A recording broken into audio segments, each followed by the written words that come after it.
Rev up your engines!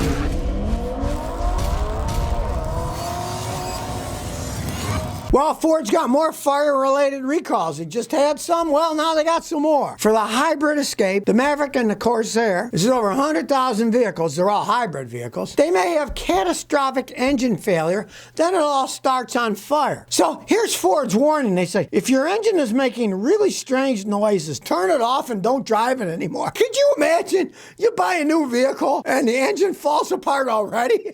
And of course, then it can start on fire. So they said, well, just turn it off and don't drive it anymore. These are 2020 to 2022 Escapes, Lincoln Corsairs, and 2022 Ford Mavericks. They're hybrids. Ford calls it localized underhood melting. Now, the fact that engines that they're this new are blowing up and starting on fire says something. Now, I warn people, the Mavericks, they're building them all in Mexico. And look what's happening. Absolute crap quality. The engines are blowing up and starting on fire. They do it because it's cheaper to make them in Mexico. I warn people, hey, I had a Maverick over here. I love driving. I thought it was cool. But I said, hey, these things are made in Mexico. They're new. Let's see what the quality is. Well, what's the quality? The engines are melting, starting on fire. And they're saying, if you hear weird noises on the hood, just turn your car off and don't drive it. You pay all that money for a vehicle, it doesn't even work right. As I've been saying my entire life, and I continue to say, be kind of leery of vehicles made in Mexico because they don't do such a hot job building them down there. Yes, it's cheaper. Well, it's cheaper for a reason. They don't do such a hot job.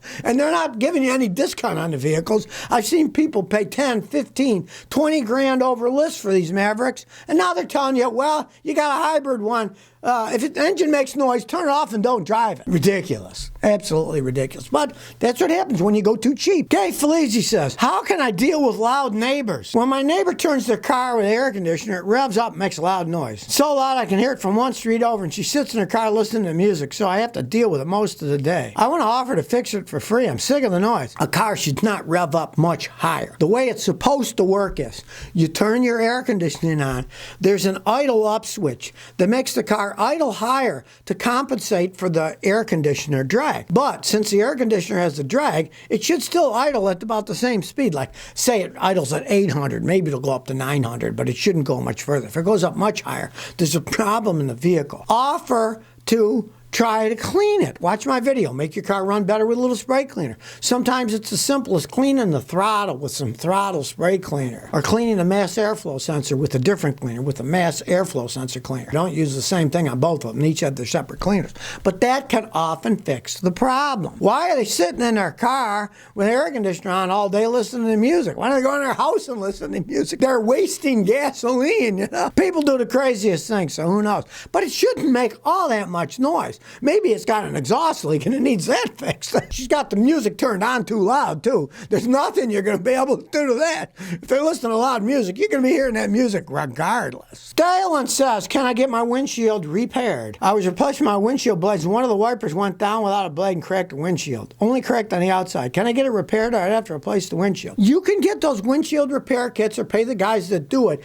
And in some cases like that, where it's just cracked on the outside, not the whole way through, that sealer will keep the crack from growing. A good warning to everybody else, because I actually did that once on a car, and boy, I was already hit myself over the head. If you're going to pull your windshield wiper arms up and change the blades that way, and if you let go when it whacks and hits the windshield, if you're going to do that, get a 2x4, piece of board or something, and put it on the windshield when you pull it off. So if it falls down, it'll hit the board, piece of wood, instead of smacking into the glass on your windshield. You can do like I do now. I don't lift them way up. I just keep them real close to the windshield when I snap them off. So then if they go down, there's only a little bit. They don't have a big clank. They can only go a little click, and then they won't knock a hole. But those kits can, if you get it now and seal it, do that since it's not cracked the whole way through, only on the outside. The UV light of the sun cures most of them. Do it on a real bright sunny day, and it can often keep it from spreading when it's only there. If it's the whole way through, forget it. It's a lost cause. It'll just keep cracking. But if it's only on the outside like that, yeah, it can stop it. Joel says, Scotty got an 03 Nissan Sentra. The speedo stuck at 20 miles an hour. Before, you could hit the dashboard and it'd go back, but now it doesn't. What should I do? If it goes over 20, once you get over 20, I'd live with it. But if it just stays at 20, you need a new dash unit. Go to the dealer and price one of those. It is a small fortune. Most guys will just say,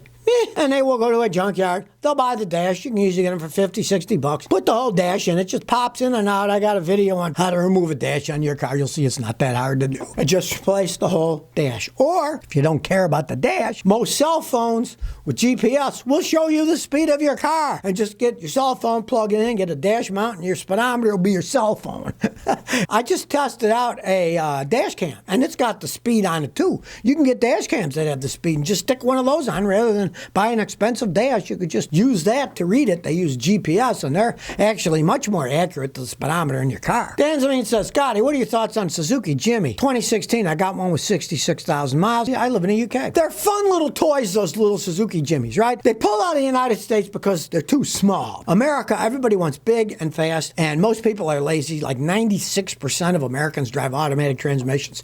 But you limeys in England, a lot of you drive standard transmissions, and they're much more fun to drive with standard transmissions. They pull out of the United States, you can't get parts for those things. If they still sell parts and sell them in England, hey, they can be fun little toys. England's a small place. I mean, I always had English motorcycles. You know, to them, a touring motorcycle isn't that touring. The country's only, so wide, a couple hundred miles long or something, so you can't tour all that far, so you don't really care. But in England, if you're doing small trips, it can be a lot of fun, as long as you can get parts for them. Mr. Williams says, my AC blower fan isn't working. I need a quick fix. The fan switch doesn't work. How can I hot wire the blower motor so I can use it until I fix it? Go to your blower motor. Generally, the blower motors have a plug that plug in, and there's two wires. One is power, one is ground. You can run a power wire from your battery, run it to a toggle switch. Put like a 10 amp, 15 amp fuse in line, then run the other wire to the power wire on the blower motor.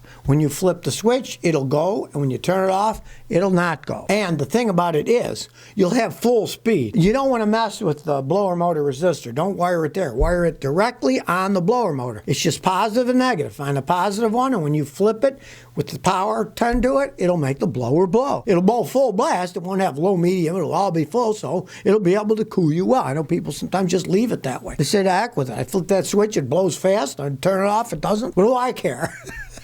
But just make sure you put an inline fuse to make it safe. So the power coming from the battery, you just run a wire through the firewall and run it to the positive terminal of the battery and bolt it on there. You don't want to connect it to other parts of the wiring system because you could screw things up. But you run it directly from the battery with a fuse, you're not going to screw anything up. Well, if any of you know, I'm a big British motorcycle fan. I started out with a BSA. I've had Triumphs, Nortons. I got a Triumph now. Triumph says they're coming out with an electric motorcycle. Yes, I agree with the guy from Vancouver in Canada who made a whole video on YouTube about why electric motorcycles are failing and will continue to fail. Here is why they're going to fail. Because they don't have any range at speed. Triumph claims that their new one that they're building has a range of 100 miles. They don't say if it's in the city, on the highway, or what speed. One, 100 miles stinks for a motorcycle, right? But two, the really big thing is, people like going fast on motorcycles. The faster you go, the lower their range. I've been in electric motorcycles that said they had a 145-mile range in town. Stop and go. And not going that fast. Driving in town 30, 35 miles an hour. On a highway, I drove one of those things.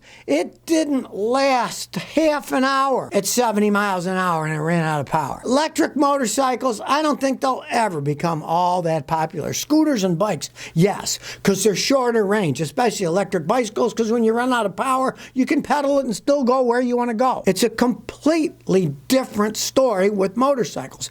People want to be able to get on their bike, drive, tour all over the place, It's the same stupid idea of electric trucks. You got an electric pickup truck and you're pulling a trailer. Hey, I'm going on vacation. Then every 80 miles, you run out of power. It's the same thing with electric motorcycles. Unless they come up with a bigger battery that can really last a long time. 100-mile range, wait till they get out and people try them and say, I drove my motorcycle 70 miles an hour and I ran out of power in 20 minutes. Who knows what it'll be until it's actually out. But that's one of the big reasons that electric motorcycles are kind of going to be a failure as far as I'm concerned. Plus, most guys drive motorcycles, they like hearing a little noise. I told my son, I said, maybe we'll get an electric motorcycle in Rhode Island. He said, no, I like the noise they make. I don't want to drive some silent thing. That's part of the fun. It's the noise of the motorcycle, right? Triumph's jumping in like everybody else, with electric motorcycles. They're going to be miserable failures because people don't want a short-range motorcycle, and they're always expensive as can be. I've been on those Zero motorcycles. I was on a Zero motorcycle. They made them in California. They're electric, right? The thing was $25,000. They're outrageously priced, too. Triumph isn't saying what theirs is going to cost. They're just saying, well, it's got a 100-mile range, and it's not even all that fast. They say it'll go to 0 to 60 in 3.6 seconds, which for a motorcycle isn't all that fast. Corvette can do it. The new ones are like 2-something, and that's a heavy car going down the road, not a little bitty motorcycle. That's the other problem with electric motorcycles. They're always going to be big and fat and heavy if they're going to go anywhere. This motorcycle weighs close to 500 pounds, right? And it can only go 100 miles. If they put a bigger battery on it, it'd be even heavier. And the whole thing of a motorcycle is it's fun. You can handle it. The heavier you make them, the less fun they are. But range is going to be the big thing that's going to kill electric motorcycles. They don't have any range. So if you never want to miss another one of my new car repair videos, remember to ring that bell.